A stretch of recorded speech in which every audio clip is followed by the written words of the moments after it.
Imagina un arma tan temida que definió una era del crimen y luego se transformó en un símbolo de libertad en el campo de batalla. El estallido entrecortado de su fuego resonó tanto en los bares clandestinos de la ley seca como en las playas de las invasiones. Fue empuñada tanto por forajidos como por libertadores, por criminales y por héroes. ¿Cómo logró la ametralladora Thompson, famosa por sus vínculos con los gángsteres, convertirse en una heroína de momentos cruciales de la historia? Esta no es solo la historia de un arma, sino la transformación radical de una leyenda. Un arma que nació con nobles intenciones, cayó en la infamia y finalmente se redimió en el crisol del conflicto más grande del mundo. La historia de la ametralladora Thompson no comienza en el oscuro inframundo de Chicago, sino en las trincheras de la Primera Guerra Mundial. En 1917, la Gran Guerra se había convertido en un estancamiento infernal. Los soldados se apiñaban en trincheras llenas de barro, separados de sus enemigos, por apenas unos metros de tierra devastada. Cuando llegaba la orden de salir al ataque, los hombres armados con fusiles de cerrojo se encontraban catastróficamente mal equipados para el brutal combate cuerpo a cuerpo que estallaba en las trincheras enemigas. Lo que la infantería necesitaba desesperadamente no era un fusil diseñado para la precisión a larga distancia, sino un arma capaz de barrer espacios confinados con un fuego automático abrumador, una escoba de trinchera que pudiera cambiar el curso del combate mano a mano. Entra en escena John Taliaferro Thompson, un oficial de carrera del ejército de los Estados Unidos, que había alcanzado el rango de general de brigada. Thompson no era ajeno al desarrollo de armas de fuego, ya que había trabajado anteriormente en el Departamento de Artillería del Ejército. Comprendía el problema fundamental que enfrentaba la infantería moderna. Las armas tradicionales dejaban a los soldados vulnerables ante la nueva realidad de la guerra industrial. Su visión era revolucionaria para la época: colocar el poder de fuego automático directamente en las manos del soldado individual, creando un arma capaz de disparar munición de calibre de pistola a una velocidad antes reservada para ametralladoras de dotación. En 1915, Thompson descubrió una patente concedida a John Bell Bliss, un comandante de la Marina de los Estados Unidos, para un sistema de retroceso retardado, basado en el principio de adhesión metálica bajo alta presión. Con el respaldo financiero del empresario Thomas Fortune, Ryan Thompson fundó la Auto Ordnance Corporation en 1916. La misión de la compañía era clara: desarrollar un arma automática ligera y portátil para el infante moderno. Thompson y su equipo de ingenieros, Theodore Eickhoff, Oscar Payne y George Gold, trabajaron incansablemente en un proyecto al que llamaron dramáticamente The Annihilator, impulsados por la creencia de que su creación llegaría a tiempo para inclinar la balanza de la guerra a favor de los aliados. El arma que surgió de sus esfuerzos fue mecánicamente sofisticada. Utilizaba el sistema de cierre Bliss Lock, que teóricamente impedía que la recámara se abriera hasta que la presión interna descendiera a niveles seguros. La Thompson disparaba el cartucho 45 ACP, el mismo usado por la pistola Colt del ejército estadounidense. Una elección deliberada por su disponibilidad y su poder de detención comprobado. El arma contaba con un cañón reforzado con aletas de enfriamiento, una empuñadura frontal vertical distintiva, y podía usar cargadores rectos de 20 o 30 balas o los icónicos tambores de 50 o 100 balas. Pero el destino tenía otros planes. Cuando los prototipos de la Thompson estuvieron listos para su envío en 1918, la guerra terminó apenas 2 días antes de que pudieran llegar a Europa. Los enormes contratos militares que Thompson había anticipado se evaporaron de la noche a la mañana. El ejército, en proceso de transición hacia tiempos de paz, mostró poco interés en una ametralladora costosa, cuando los fusiles de cerrojo habían servido suficientemente bien. El costo de producción del arma: unos $200 por unidad en 1920, equivalentes a más de $3,000 actuales, la hacía prohibitivamente cara para la mayoría de los posibles compradores. Lo que había sido concebido como una herramienta de liberación para los soldados estadounidenses se convirtió en un producto desesperado por encontrar un mercado.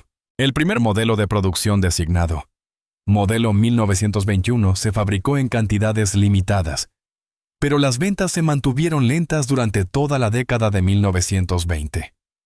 La transformación de la ametralladora Thompson, de herramienta militar a ícono criminal, ocurrió en el contexto de uno de los experimentos sociales más tumultuosos de Estados Unidos. En 1920, la 18ª enmienda y la ley Volstead instauraron la prohibición, prohibiendo la fabricación, transporte y venta de bebidas alcohólicas en todo el país. Lo que los legisladores imaginaron como una cruzada moral, terminó creando una vasta empresa criminal.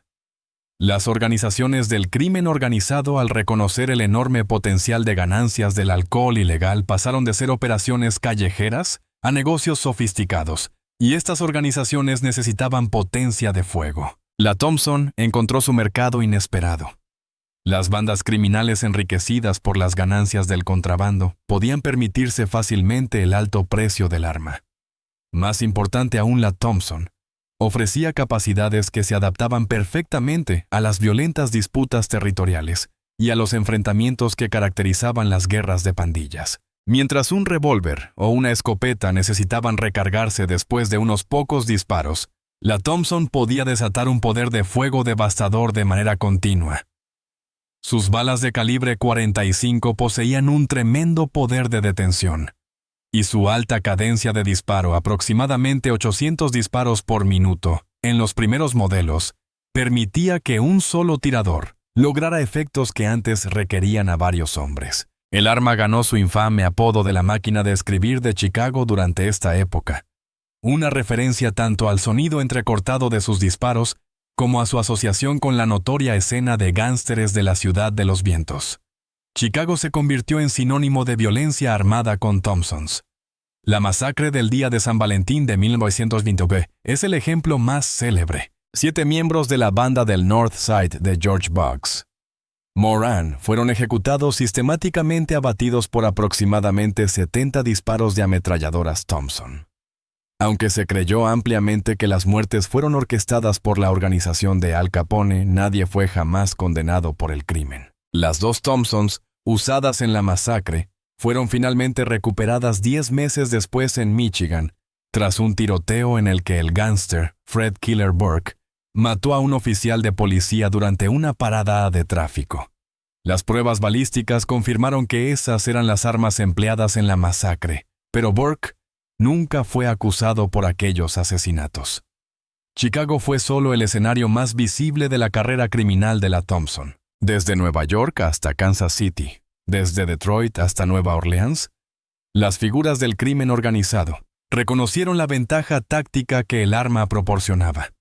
Asaltantes de bancos como John Dillinger empuñaron Thompsons en sus campañas violentas, aunque curiosamente criminales como Bonnie Parker y Clyde Barrow preferían el fusil automático Browning, que robaban de los arsenales de la Guardia Nacional. La capacidad del arma para perforar los cuerpos de acero y los bloques del motor de los vehículos policiales perseguidores la hacía especialmente valiosa para los criminales que intentaban abrirse paso entre emboscadas o bloqueos.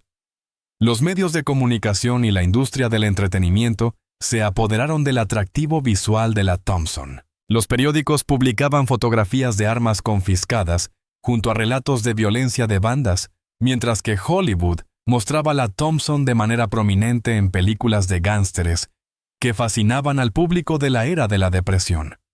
La Thompson se convirtió en algo más que un arma de fuego, se transformó en un símbolo cultural de la ilegalidad, la violencia y el lado oscuro del sueño americano durante la Prohibición y la Gran Depresión. Las agencias de orden público, al reconocer que estaban superadas en potencia de fuego, también comenzaron a adoptar la Thompson.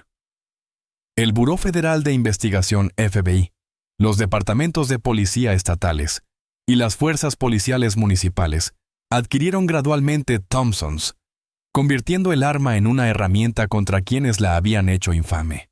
Pero en la conciencia pública el daño ya estaba hecho. El subfusil Thompson, diseñado originalmente para defender la democracia en las trincheras de Francia, había quedado indeleblemente asociado con el inframundo criminal. A medida que avanzaban los años 30 y las sombras de otro conflicto global se extendían sobre Europa, los planificadores militares comenzaron a reevaluar armas que antes habían descartado. El subfusil Thompson, a pesar de su reputación poco honorable, poseía características que encajaban sorprendentemente bien con las doctrinas tácticas emergentes. La Guerra Civil Española, que estalló en 1936, sirvió como campo de pruebas para armas que luego serían ampliamente utilizadas en la Segunda Guerra Mundial. Los observadores militares notaron la eficacia de las ametralladoras en combate urbano y operaciones de asalto, validando conceptos que John Thompson había articulado 2 décadas antes. Cuando estalló la guerra en Europa en septiembre de 1939, Gran Bretaña se enfrentó a la perspectiva de luchar contra un enemigo moderno y mecanizado. La evacuación de Dunkerque en mayo de 1940 dejó a las fuerzas británicas desprovistas de gran parte de su equipo pesado. La amenaza de una invasión alemana era real y Gran Bretaña necesitaba desesperadamente armas. La Thompson, fácilmente disponible, gracias a la producción estadounidense, ofreció una solución inmediata. Gran Bretaña acabaría comprando más de 100.000 Thompsons, convirtiéndose en uno de los primeros y más importantes clientes militares del arma. Los comandos británicos, unidades de élite formadas para realizar operaciones contra la Europa, ocupada por los nazis, adoptaron la Thompson con entusiasmo. Estas fuerzas entrenadas para incursiones rápidas, acciones agresivas y retiradas veloces, encontraron que el arma se adaptaba perfectamente a sus necesidades. La fiabilidad, el poder de detención y la capacidad de fuego sostenido de la Thompson la hacían ideal para el combate a corta distancia durante las incursiones en instalaciones alemanas. Las operaciones de comando demostraron la efectividad de la Thompson en manos de tropas altamente entrenadas en misiones de asalto. El arma llegó a estar tan asociada con los comandos británicos que una unidad Nome 1 Comando incluso incorporó la Thompson en su insignia. Cuando los aviones japoneses atacaron Pearl Harbor el 7 de diciembre de 1941, llevando a Estados Unidos plenamente a la Segunda Guerra Mundial, la reputación de la Thompson comenzó su transformación final.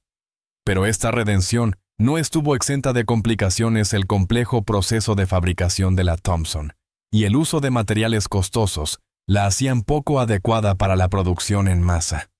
Cada arma requería un extenso mecanizado de componentes de acero y un ajuste preciso de las piezas. En un momento en que Estados Unidos necesitaba armar rápidamente a millones de soldados, la Thompson representaba un desafío de producción significativo. El ejército estadounidense adoptó inicialmente la variante M-28, uno que incorporaba un compensador CUTS para reducir el ascenso del cañón, y era compatible tanto con cargadores rectos como con tambores.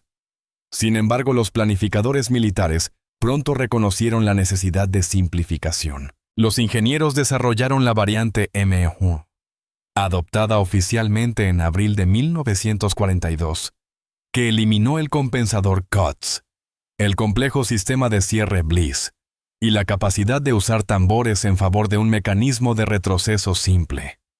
La M1A1, introducida más tarde ese mismo año, simplificó aún más la producción al integrar el percutor directamente en la cara del cerrojo, eliminando por completo el martillo interno.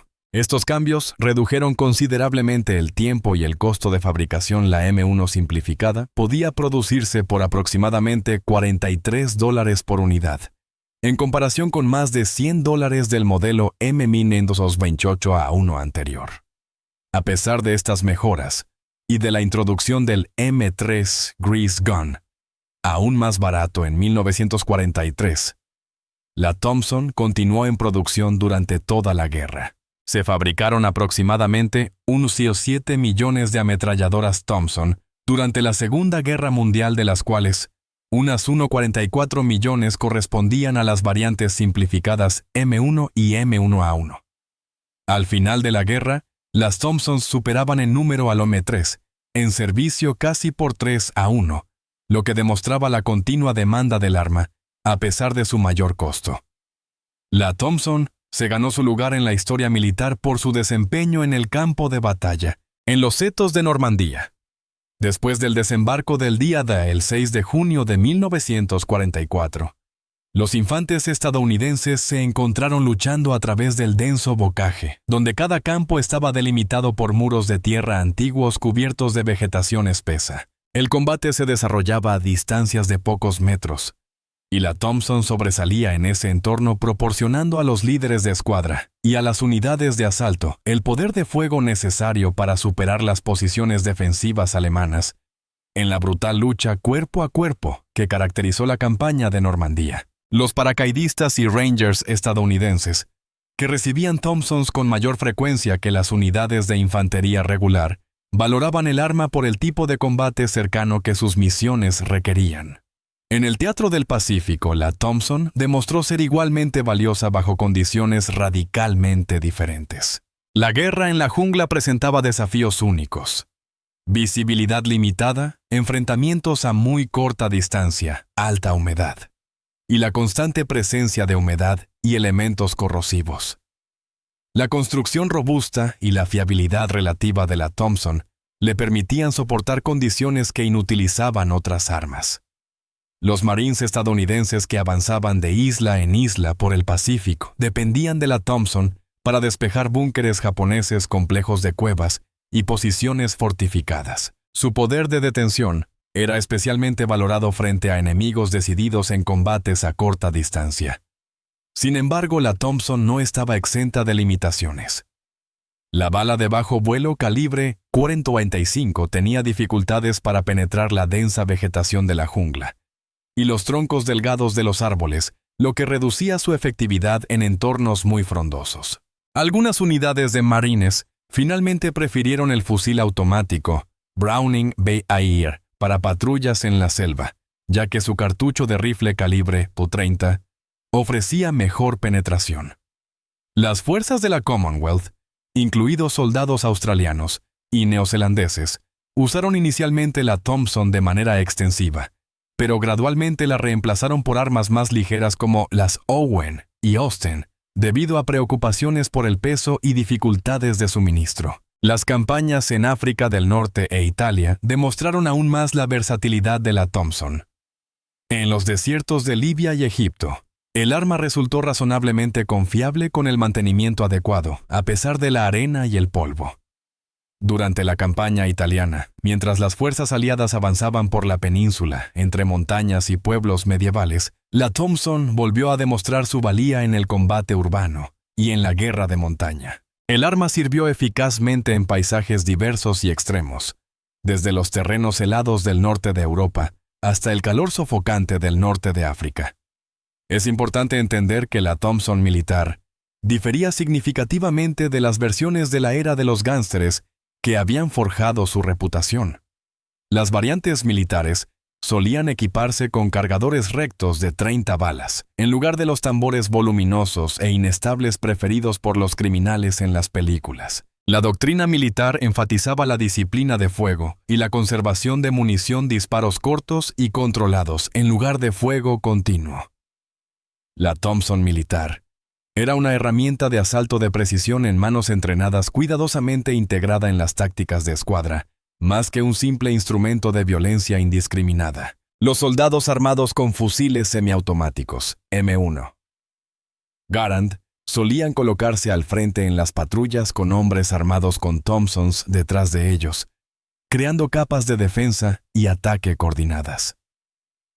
El servicio militar de la Thompson no terminó con la rendición de Japón en agosto de 1946. Las fuerzas estadounidenses llevaron las Thompsons a la Guerra de Corea que comenzó en junio de 1950, donde el arma volvió a demostrar su eficacia en el combate a corta distancia. Aunque desempeñó un papel más limitado que en la Segunda Guerra Mundial, la naturaleza cambiante de la guerra, con un énfasis creciente en los enfrentamientos a larga distancia, redujo la utilidad táctica de la Thompson. Para 1957, el ejército de los Estados Unidos declaró oficialmente obsoleta la Thompson, aunque un número considerable permaneció almacenado.